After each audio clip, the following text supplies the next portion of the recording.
Good evening and welcome all to Pakhuis de Zwijger. My name is Thomas van der Zand and this is the third and final edition of Designing for Neighborhood Resilience. It is a livecast series that is part of a research project from prevention to resilience. It was initiated by the Amsterdam University of Applied Sciences and especially by the chairs of Civic, Interaction Design and Spatial Urban Transformation. It is made possible by a Zon en Wee grant on COVID-19 societal dynamics. And the project series and the livecast are both investigating how public space and civic engagement can contribute to more resilient neighborhoods and cities. And it has resulted in a design framework for neighborhood resilience that helps designers and urban planners to, in their designs, not only consider human residents, but also non-human or other than human residents. And tonight we specifically look at two design studios who have taken this design framework and used it in their work, and we're going to ask them about their experiences. It'll be a talk show of about 1 hour, and it will take place around this table. And after that, we ask all of our speakers back to the stage, and then you, our studio audience, can ask your questions and post your thoughts in the after talk. But first, I want to introduce the first speaker for tonight. She's a researcher at the Amsterdam University of Applied Sciences, been in this project from the beginning. Welcome, Giulia Gualtieri, sorry. Perfect, thank you. Hi. I practiced it, but it wasn't perfect the first time. But we're now in the final livecast at the end of the project, or almost the end of the project. Looking back, what are some of the things that stood out for you? Well, I think it's interesting to first maybe start saying that the project started also during the COVID crisis. Yes. This was already in 2020, so as you said, Thomas, we're now at the end of the project. And well, while the COVID crisis was bringing a big impact on our lives, we saw also how this impact was also reflected in public space.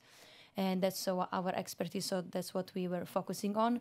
In this time, at the beginning of the COVID crisis, we observed how mainly the impact of COVID brought designers or people to react to the challenges of COVID with mainly short-term and preventive measurements.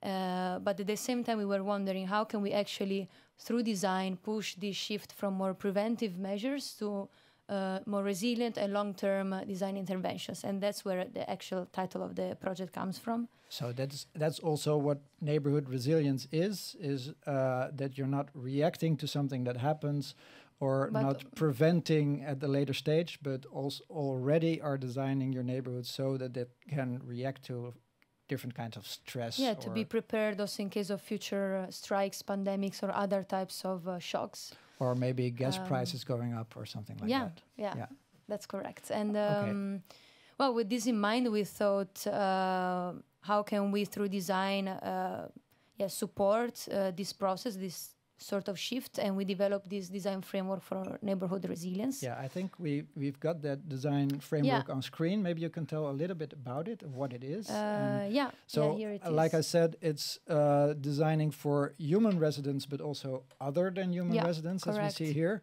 What does that mean? Yeah, good question. So, since we were focusing on resilience, we had as a goal to focus on social and ecological resilience, right? And one of the questions you can ask when you study or try to operationalize the concept of resilience is resilience for whom? And when we look at reflect on the social perspective of resilience, we thought to answer the question resilience for human residents. And then from the ecological side, we thought why not also bring at the same level other than humans, so we means basically animals and plants that are also in the neighborhood with whom we actually share public space, with whom we share a neighborhood. Yes. So the agency for both humans and other humans, other than humans, need to be included in this framework. Yeah. We try to understand what could be values, or in this case we call it qualities of resilience, that could be reflected for both human and other than human residents, and we came up with these 5 qualities so far. And yeah, we asked the designers, how do you understand this framework? How would you put it into your practice when addressing urban challenges? Especially in this case, we focus in different areas in Amsterdam. Okay, and we're going to see some of the practices that have used this framework. But you say also that these are the qualities that we have now. Are you still adding to the framework? Is it still work in progress? Yeah, it's still work in progress. Now we just run we ended the period of the case studies that we're actually going to discuss tonight together. And with all these data insights, we want to develop a 2.0 version of the framework, and maybe why not in the future even develop it further. So in a way, we want to understand, does it make sense to take this approach when we look at resilience? Do these qualities of resilience can be operationalized, applied into different types of design practices? And yeah, I think it could change. We could add more. We could maybe remove some. We don't know yet. Are you happy with where you are now in the project and also in developing this framework? Yes, I think we're happy. And now that we just finished, as I was saying, the design cases and trying to analyze the data we collect in the last months, I think is a really right time tonight to be together and actually reflect with all the designers that actually were working on the same project but never met each other. Plus have external guests that can criticize. Some of you are now only meeting tonight here. I think somebody, yes. Okay, that's good. And so in the process, is there anything that surprised you at all? I think I was mentioning with some of the designers also before during the dinner that you will see that we are having here today design agencies that have very different approach to do design. But at the same time, so we have very different results, but at the same time, we saw also very strong similarities in their way to understand the framework, to appropriate it, making it their own and try to apply it in their practice. So I think this was already something that stood out, and I believe we're going to go more in depth with their presentations. Yeah, we're going to see that in a few minutes. Yeah. But what do you think that this framework adds to the design practice? Well, I think that what also often make people questioning what is other than humans, right, is a bit of a new perspective, a bit of a new approach, especially putting it at the same level with human needs. That, of course, is our own perspective as human beings. So that's a familiar way that we have to approach to problems, approach to things. So I think try to push designers to look from a different perspective, look from a different point of view, and try to investigate how to include those needs of also other residents, inhabitants that share the space with us. I think that's what's interesting, and also what we saw the designers questioning a lot about. Yeah. Can you give just one example of a need or a resilient design for other than humans? Well, I think, for instance, when we look into the concept of agency, that means give voice to different types of residents. When we look at other than humans, I think now by using digital or technological tools, they are trying to understand how can we communicate, how can we give voice, for instance, to plants through sensors or other type of digital tools, let's say. We don't share a common language, right? So it's interesting to see how can we, to which step can we push ourselves as practitioners to actually include this perspective that is not our own. So there are a lot of interesting examples nowadays that are trying to push it further. I'm very curious to these tools giving voice to plants. Yeah. I think we all would like to, have a chance to talk with our plants, even in our apartments. We do. It'd be fun. But they don't always talk back. Yeah. And so what are your hopes and expectations for this live cast and for hearing the design practices later on?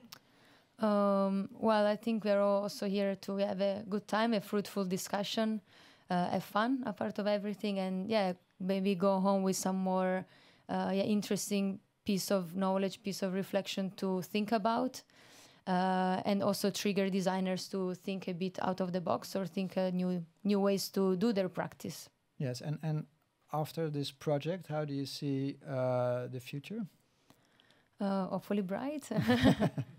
Well, it would be interesting. Now we don't have a plan to continue the project after October or November this year, but it would be interesting maybe to dig a bit more into depth with especially the other than human perspective, and considering to involve maybe other kind of professionals, for instance, urban ecologists or other practitioners that can bring more an integrated point of view of so that we see nature. design in a broader sense as well. Yeah, I think that would be an idea. We are still discussing it, actually. Okay, we might discuss it in the after talk, Yeah. but thanks for now. You will stay Thank here and reflect also on Yeah. what the design studios will be saying.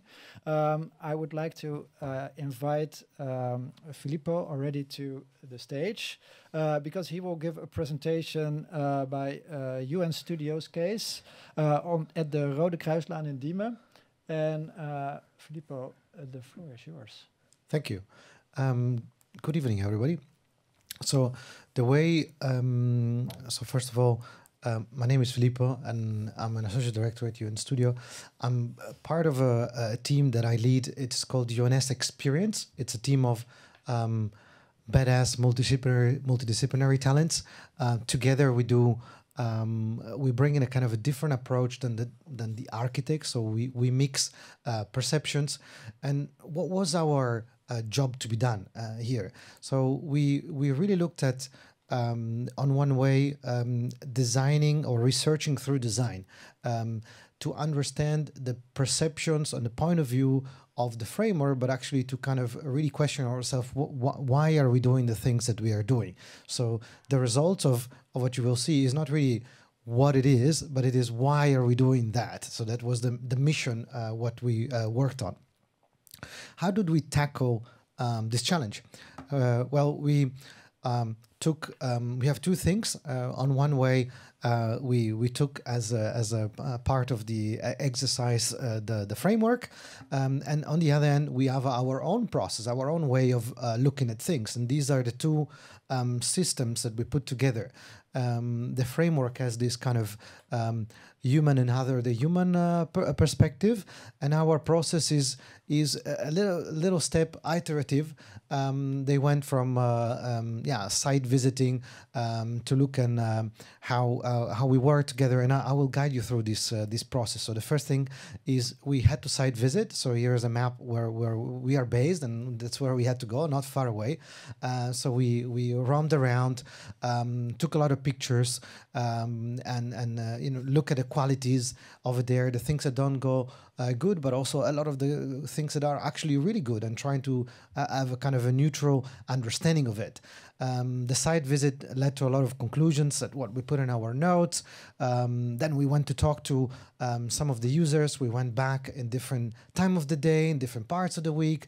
And different people of us went there and talked, and we found out, a lot of different perspective. We learned a little bit more about the people are there.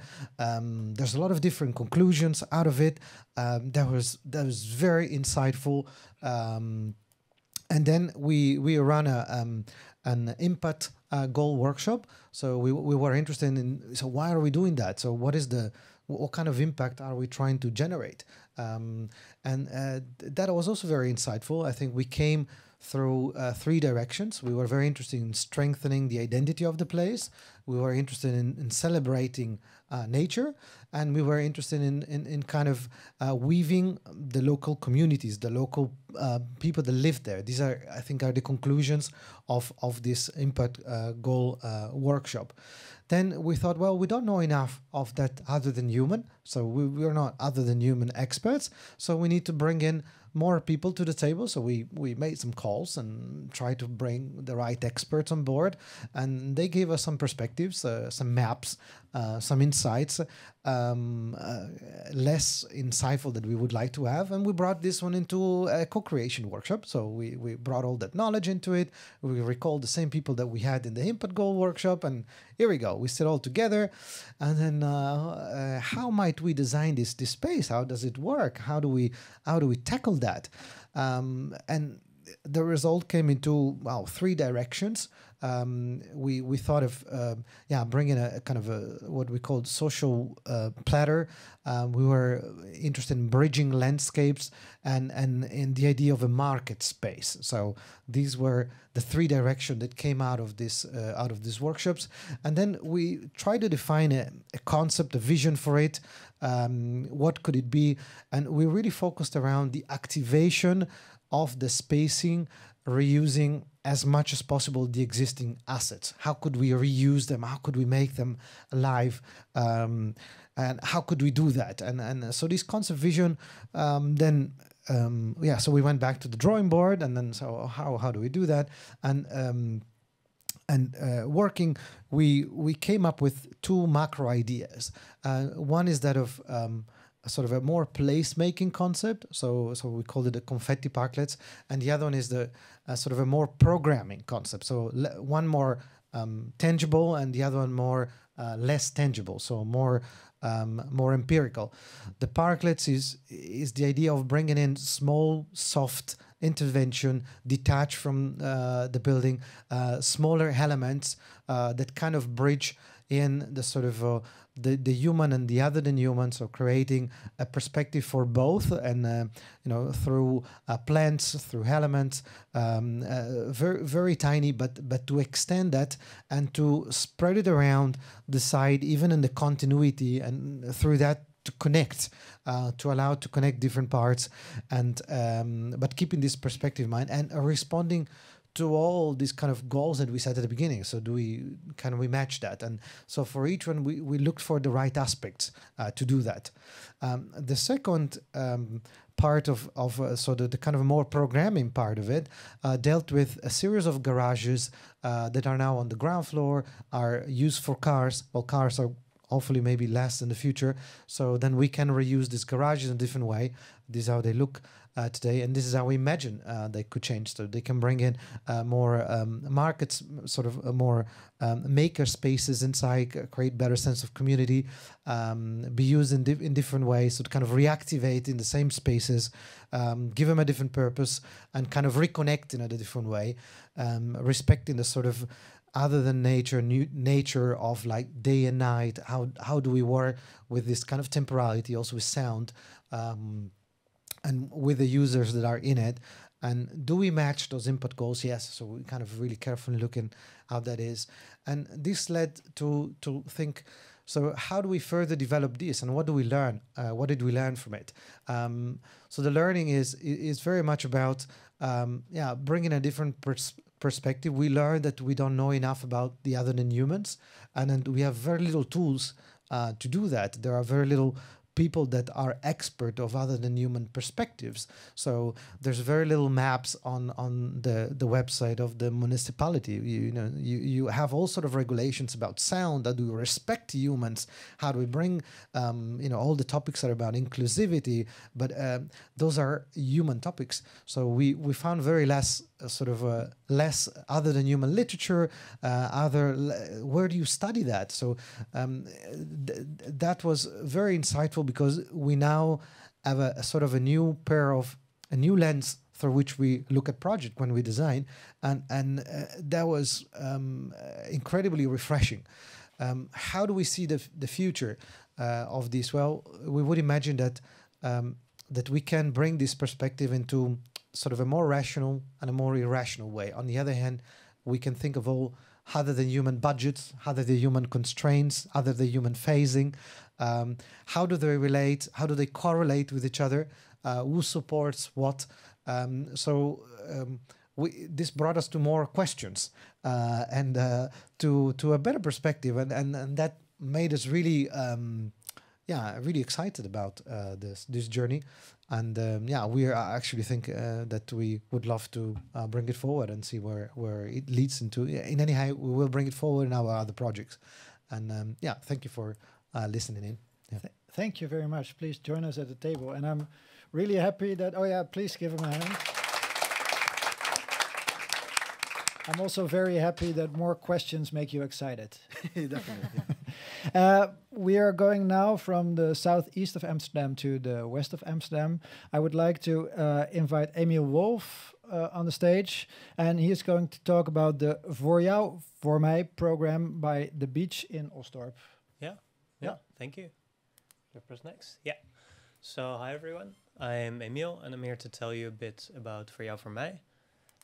So I'm going to tell a little bit about what the program is, then sort of how we started in doing this and how you could start as well. About how the framework for resilience fits into this and what our challenges and learnings were when using it. And then lastly, a bit about what is next for us. So first of all, Voor jou, voor mij is a program in which women from our neighborhood in Osdorp make things such as food products, but other things as well, home decoration, health and beauty products. They make them out of natural materials, actually. And they do DIY projects. And the idea of this is that they learn to make things, they learn to design things, and hopefully one day it could become something bigger, perhaps sort of a women's co-op. And the way that we started this project is not sort of out of nothing. It's not like we made up the whole thing and then started. Where it started is this other project called Thee uit West, which was about making local tea and sharing cultural practices related to health. And from this project, sort of the idea came up that we have all these skills. Emil, I have one question. Can you stand a little bit back from the microphone? A little bit back. Yeah, that's fine. Yeah. Yeah, perfect. That's better. All right. I actually like the space. Okay. So we have all these skills to make things. So maybe we should be using them more and making them marketable, I guess. So the way that we started Voor jou, voor mij was to have an open day in which we sort of showcased all the different things that you could do. So food and sewing and dyeing clothes are all things that we did. We often use food as a jump off point for these kind of things because it's something that everyone can relate to in some way. I mean, obviously everyone eats, but also everyone has their own cultural perspectives on food that are unique enough to share with people, and also something that people really like sharing. So that's a good way to sort of start with building a community. And then the next step is to build trust, and the way that we do that at the beach is to make things together. Because when you make things together, that's a very constructive way to get insight into what each of you wants and needs and hopes for in the future. And that's a better way to start to trust each other than if you, for example, just have an argument over everything, if you just do it discussion-based. So you make things, and then the next step is, I guess, to showcase the things that you make. In this case, we did this little sort of food market in which they shared the foods that they had made over the days. And actually, not that many people showed up to this market, yet they seemed, to me at least, very excited about the whole thing, just to be able to showcase it to just the people that came by. And I think it's also a good way for people to start to feel ownership over a project. When they present themselves, they sort of attach some of their identity to it. Then I'll talk a little bit about the framework. So a lot of what was in the framework were things that I think we were already doing. So partly things we were aware of, and partly also things that we did unintentionally or not knowing that it contributes to resilience. But when we saw the framework, it did sort of resonate with us. It made sense. So I'll run through a few of them. I'll start with agency, because what we do is co-design. So we design not for people, but with people. And I think that's a really important way of giving agency to people, not only because you give them space to make decisions, but also because you help them build the capabilities to sort of imagine new futures. And also sort of to grow the program towards something that they want and not just what we want. So you get this organic growth. Then for the abilities, as I said, it's a way to build design skills, but there's also a lot of acknowledging existing qualities in the neighborhood. There are so many skills that people already have there. They're amazing at doing they know a lot more about plants than I do, for example, even though I spend a lot of time in the garden. And so we're also there to create a space for sharing these abilities with each other. Then as for diversity, by including what you might call regular people, I like to call them more experts in their own experience, because they all have their own expertise, as I do in design.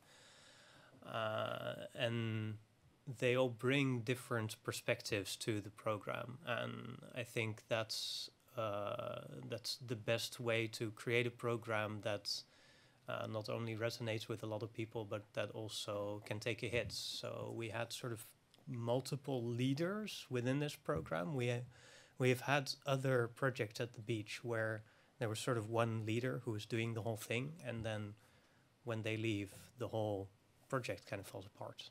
But now we have a bit more of a diversity of people who are pulling everyone along, and I think that makes me more confident that it's a sustainable program that is there to stay.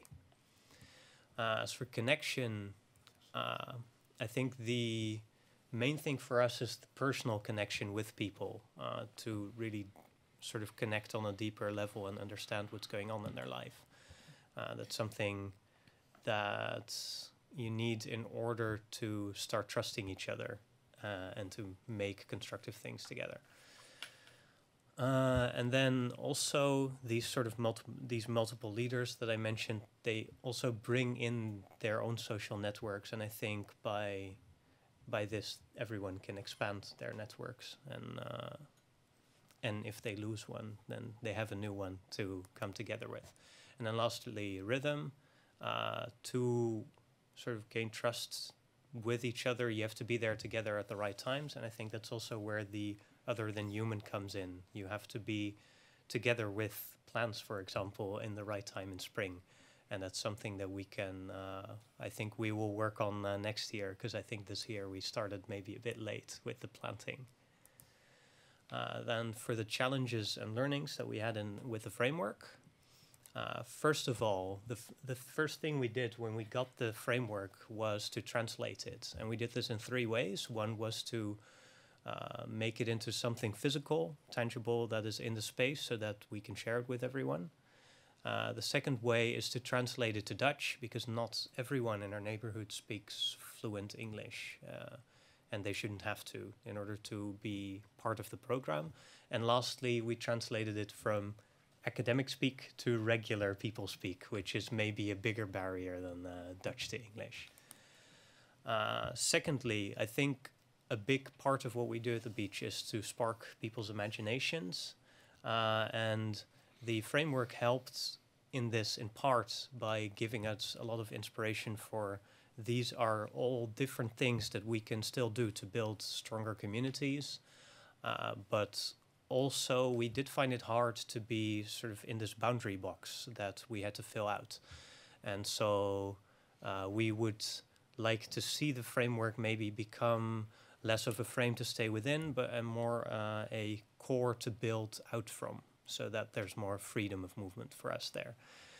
And then lastly, I've actually barely said anything about the other than humans in this whole presentation. And this is because when we start from the people. We start with building the community, and then to have this other thing there already, it was a bit much. However, it is a thing that we can sort of move towards now that the community is building up. And I think we're already making strides with this, with having a garden that we share ownership with the whole group with. And lastly, I'll tell a bit about what's next for the Voor Jou Voor Mij project. It is producing things making more things to sell to people and presenting them as well. So we want to go out more often. Next week we want to present the product somewhere to be sold.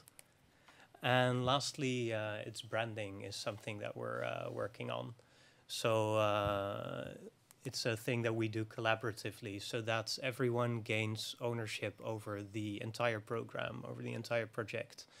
And I'll share the name that they picked out. So the name that they have now is Naturel. And hopefully it will be in stores near you sometime soon. Mm-hmm. Coming to a store near you. Thank you so much. Thank you. Please take a seat back in the audience, and Emil will see you back in the after talk. But now I would like to invite two other speakers to join us.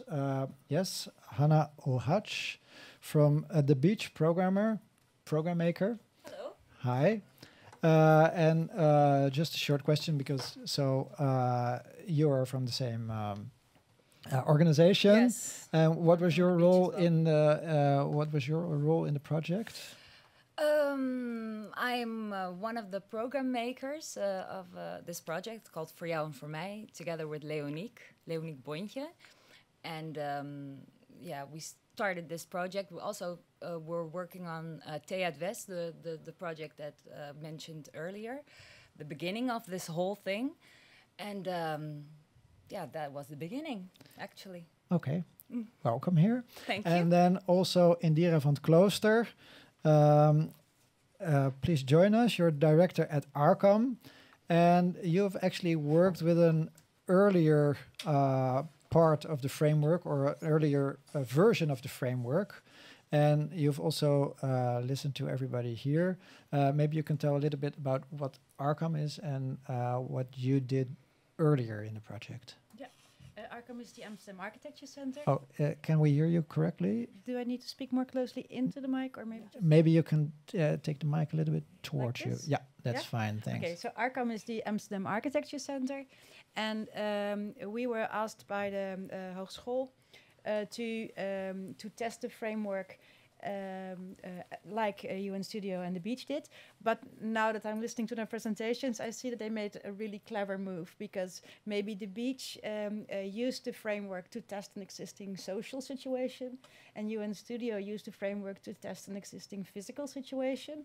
And Arkham was asked to design a workshop with designers, landscape architects, ecologists, to try and develop tools coming from the framework. So we started with the framework and found a physical situation for it, which became a public, the public space in Holendrecht. And there the three teams tried to develop ways to both revive social relations and non-human networks, and try to bring them closer to each other. So it was a bit different, but it's actually the perspective of the three of them is a very nice combination of things. Yeah. Oh yeah, and then I want to actually go back to Julia, because you've listened to the two presentations, and you were there earlier also when Arkham was working with the framework. What stood out for you in the presentations that you heard now? I think it's very interesting to see, as I was saying before, that these designers are really different. Some are more social or experienced designers, like The Beach, for instance, and UN Studio has a very strong spatial component to approach to design. But it was interesting to see how the social resilience, the human component on each project was dominant. Yeah. And this means that they're also way more familiar, I think, with the concept of social resilience, at least how we presented it in the framework. And I think this doesn't come only from the background that the different designers bring to the table, but also from maybe looking at the different challenges in different neighborhood areas in Amsterdam in this case, but in general. I think often we look at the social issues or social challenges maybe as more urgent to address, or more prominent in order to improve maybe the quality of life in the neighborhood. So often we see how maybe in these cases, and I want to invite also them to answer, we see maybe the ecological perspective So less important. yeah, so we- to we say. s- Yeah, we in a see- second place. yeah, we see the social resilience as more urgent than like the other than human resilience. Is that something that you can relate to? I thought that it's just more difficult to read the sort of natural resilience. So we struggle to understand, is this the right, is this good for the plants, or is there, it was difficult to interview the bats. We don't have the right tools to talk with other than nature. So how can we, and even the experts, they seem to be more relaxed about it. So In what way? so that they were more, oh, everything is fine with the animals over here. There's not really like a big problem, so they're all happy. So there was less of an issue, where the social issues are more evident, and we have more tools to tackle. So it's Oh, just really? easier to create an impact for it. So for you, it was a combination of the urgency, like we said before, and then the lack of data or tools or That's what maybe created for us the sort of the balance towards more social thematics, rather than non-human thematics. It was Yeah. just more difficult. What are non-human thematics, Yeah. right? So it's just more difficult to grasp in a good way. And if we would change that, then what would be the repercussion on a natural and ecology system, or what would be the difference for? So there were too many questions. That was too difficult to actually do it in the right way, or in a way that we would bring a positive impact to it. also there are a lot of other than human actors, Yeah, right? that's it's definitely a new dimension to discuss. And Hannah, what was your experience with this? The whole other than human subject was also a bit challenging for us as well, because what is other than human? Because we work with herbs, we work with plants, and the contestants, the community that we work with, all have experiences in the garden with nature. They're connected to nature more than we Can you are. maybe also Oh. put your chair a little bit Something up? Yeah. like this? Yeah, that's great. Thanks. So they're more connected to nature than we are. Or who are we? Who are we? You, That's also another question. But that wasn't. I think that wasn't enough to for the non-human chapter. I thought, because it was more than that. It wasn't only the birds, the bees, and the plants. It was more to we didn't have the sense that we got the feeling, or they had the right space and the people. That's something that we have to take in consideration more and more. But it's very interesting to take in the project. But for now, we are working with women, and to get them into this project, to give them trust and everything. And that's for us the most important part. And then the non-human. yes. Do you see that there is urgency in the humans that you design for the other than human part of this of these projects? You mean that the urgency from women to Yes, think exactly. about the non-human part? Yeah.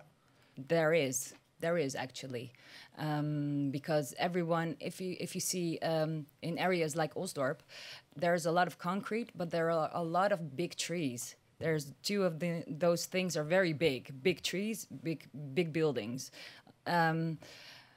but you see when women are getting together, even youngsters, when they go outside, because a lot of these people who live in this area, most of the time they live crowded in small places, so they rather be outside than inside, of course.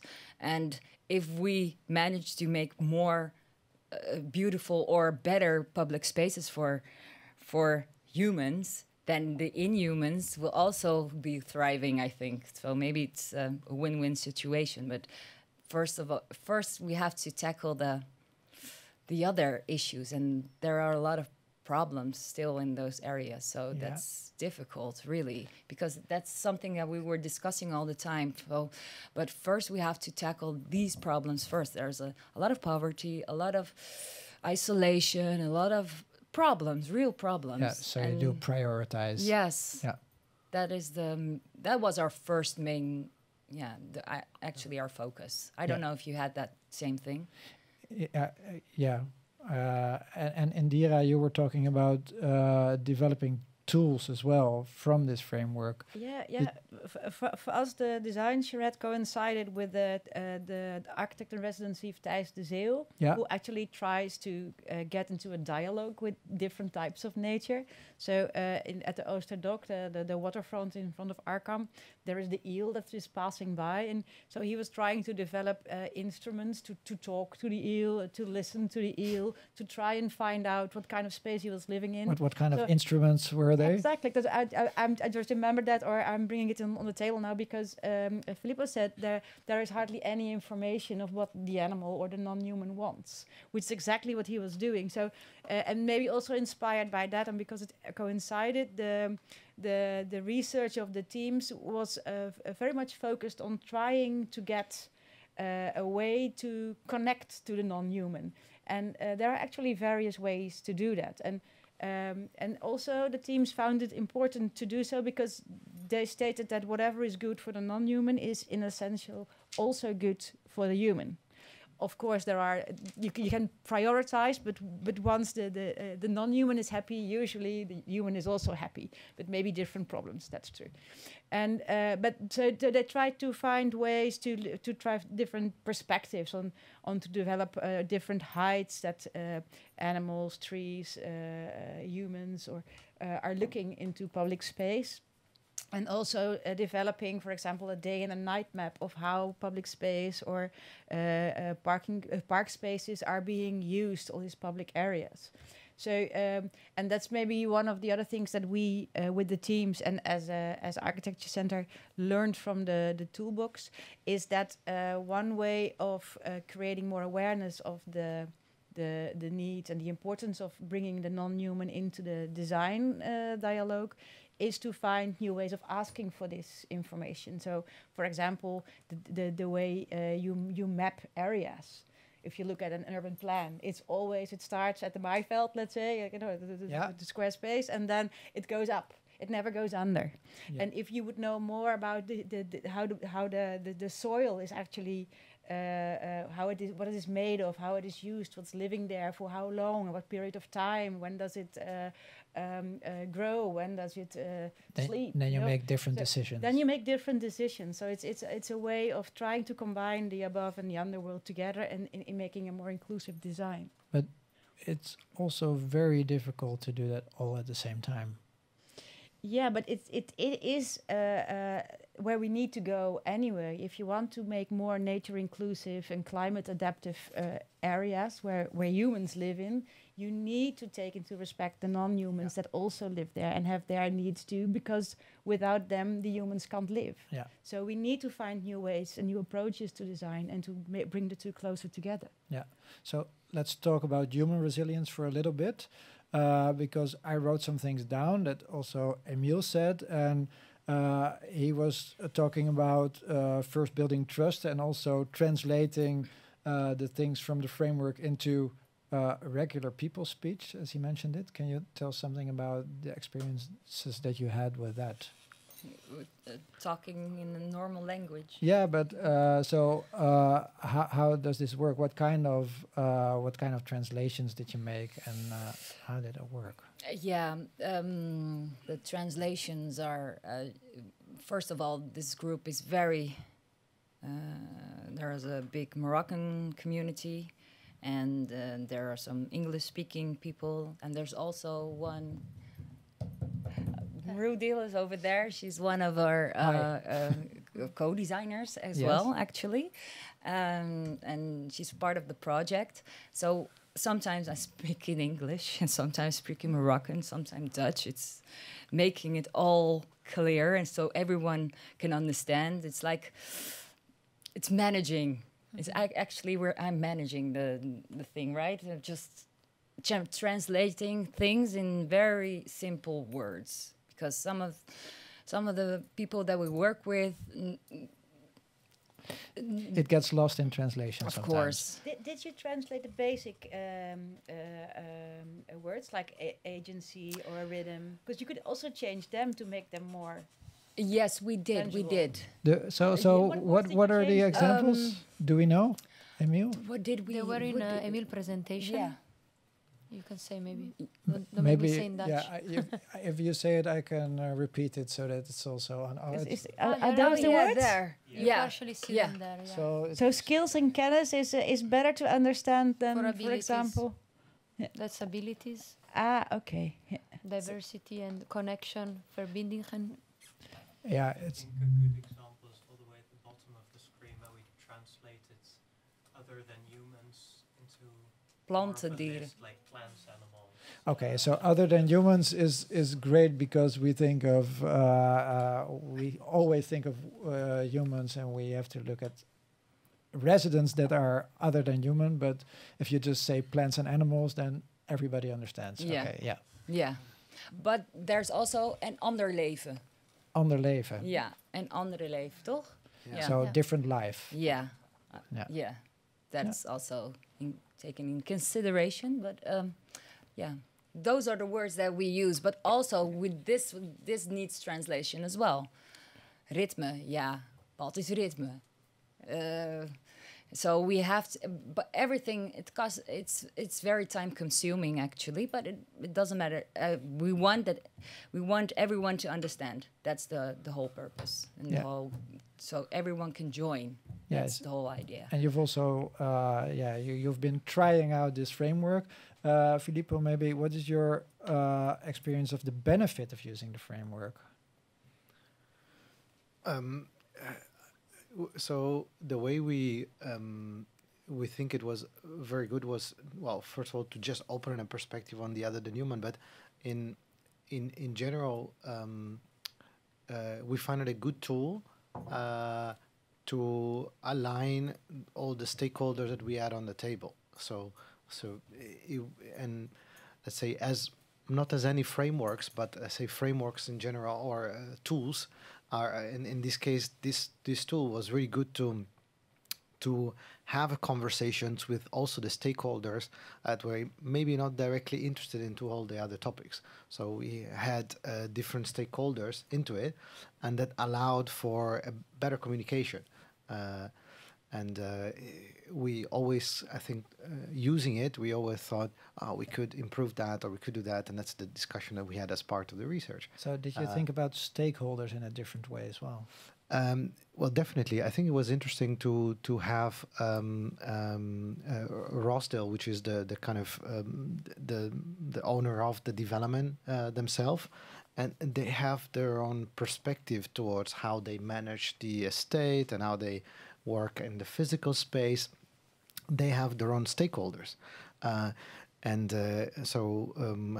those are often the users of the building themselves, and that also was a kind of a sort of communication triangle. So it was not a communication and sort of translations of the words, but you also need to translate the concepts, which some of them have maybe more of a sort of an academic expression towards the more economical terms that the developer might be using. So how do you translate agency for a developer? That they also need a sort of a win-win win from a. So you need that was needed. That was a needed. translation for regular people. Then you need a translation. Well, it's about language. So it's about how do you use a system or so the framework in itself is a piece of code, right? It's an instruction. So how do you explain these instructions towards the users and that have to deal with it? And this may be also a conclusion of how to use the framework. Well, you need to have in different. You need to adapt it to your own practice. Exactly. Yeah. So that was a conclusion. And Indira, you have. Yeah, maybe that the to maybe come back to the point that what is good for the non-humans is also good for the humans, is that, for example, in Holendrecht, where maybe in some respects they have the same problems or things as in New West, like poverty or unemployment or loneliness, and and there is also a lot of distrust of, for example, housing corporations or the municipality, and the framework offered a new way to start a conversation with the people that lived there. And one of the first questions of almost everybody they spoke to was, "Are you from the municipality? Are you from the housing corporation?" And then, if not, then they would Then they started to talk and to think along and to think about ways to implement nature and within to the improving the social space. And actually, this is also about vegetable gardens and stuff. So it's also a way to maybe strengthen social ties and connections within the neighborhood. But maybe the distrust was actually something that came quite evidently to the fore when using the framework. That was a side effect, I think, but interesting. So, actually, let me pose this question: does it matter that the human perspective or is more dominant in these projects than the non-human perspective? On the scale of the planet, it does matter. Yeah. Do you have something to add or no? No, I'm. Can you? So does it matter that in all of these projects that we discussed that the human perspective was a bit more dominant than the non-human perspective? I think it is. Yeah. But yeah. Okay. In our case, it is. Yeah, and so you also thought about more questions popping up. What kind of questions are you working on now? I think one of the kind of underlying question is to zoom out of this case study. So if you zoom out and then you start thinking, what are the sort of the broader systemic faults that are popping up over there? So, well, if we're not so well acquainted to work with other than humans, well, that's a big problem, right? And in these terms, so how can we resolve that? Who's going to be responsible? Who should set up a conversation about this? How can we make it part of a recipe that is, well, making a win for society, a win for the businesses, but also a win for the planet? Where is it set? And how can we be agents for that change? Do we have to do it ourselves? Who's responsible? Who's going to pay for that? And how do we interact? Who's the expert? So these are some of the questions that it's maybe more of an open, if you put all these questions together, is really, it opens up a new window that makes you reflect on the systemic value of the other than humans, so the ecologies of the space and the planet. And even if it's a small intervention, then it has a very big repercussion on a sort of ecosystem perspective, and then that opens up a whole new dimension. So if I do this intervention, how does it fit inside all the interventions that are part of it? Where does it? What does it change in the ecosystem? We could say maybe for the user that are there, I have more tangible results, but if I change something in the plants, they might talk to the plants next door, right? So to the other trees, talk to the other trees, and they talk about all the other trees in Amsterdam, or if there are parrots and then you see them fly. So there is a bigger picture that we need to consider, and that bigger picture needs to have a space. Yeah. Is there anybody who wants to react to the questions that were posed, or do you have your own questions, perhaps? No, to respond on or to answer the question you asked, Philippe, it's like, how can you use the things that we learned from this project into different or next projects? But to us, this design charrette, together with our architect in residence and an exhibition we made on new routes for urbanism, which is about underground urbanism, will lead to the development of a new 4D multimedial model of the Havenstad, so the newly to be developed area with 70,000 houses. Yes. Which is also built from like a level 1 and then up. So we want now to add extra layers. That's to also to make it more something that's connected. built new, huh? So that's also in a way an opportunity to use this. Yeah, it's a new kind of awareness to bring the human and the non-human closer together into the design process at least. How do you think, just one example, could this happen in Havenstad? Well, one of the things we know is that Havenstad is being built on the Oerei. And so it's built around, let's say, this very, we call it like floating underground. So it's built around it or developed around it. And the other thing we know is that it's built in areas which have a very high flood risk. So it would be interesting as a way to inform the public on where the new houses and the infrastructures are being built and how they're being built in which areas and how you can actually deal with things like climate change or nature inclusive design or stuff like that.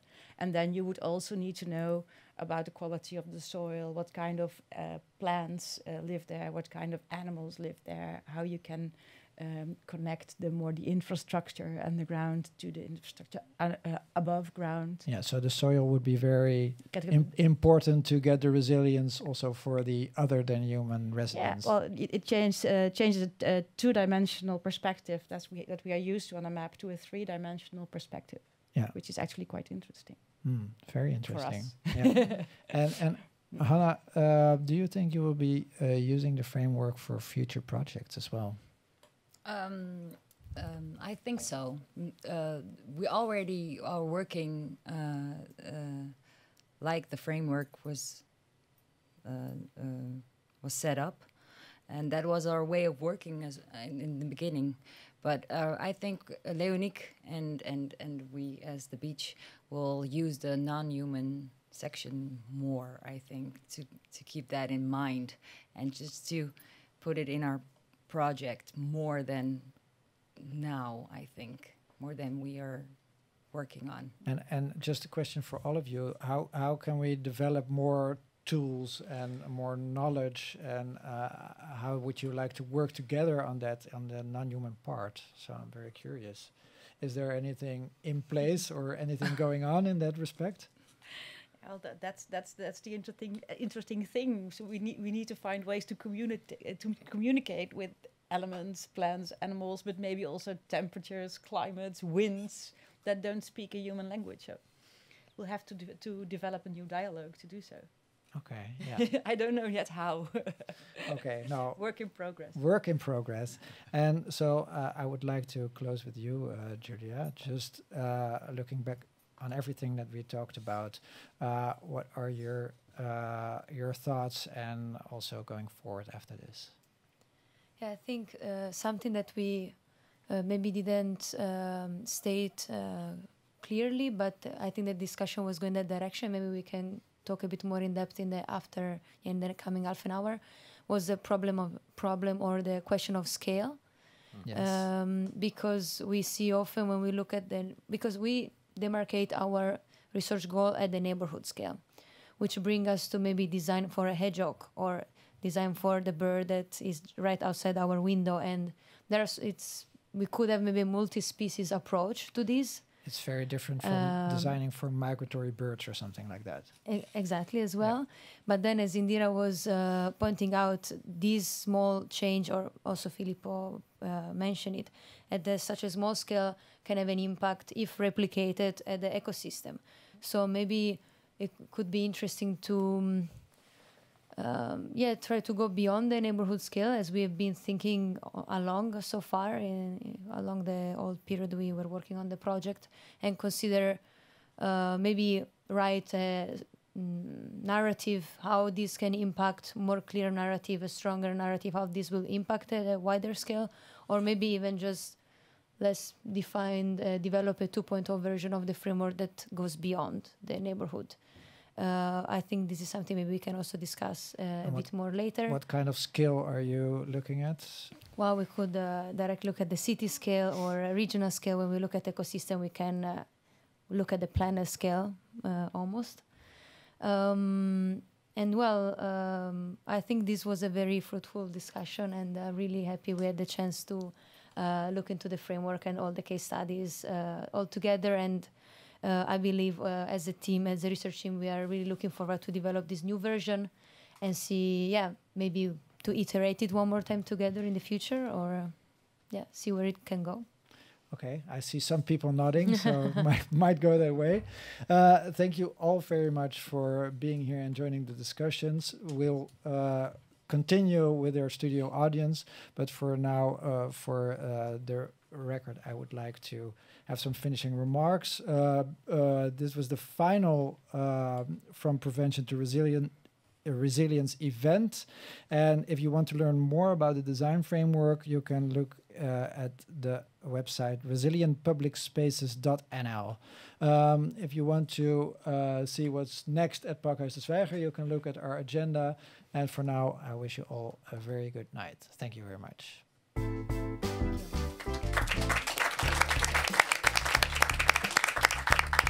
So I would like to invite Emile to come here as well.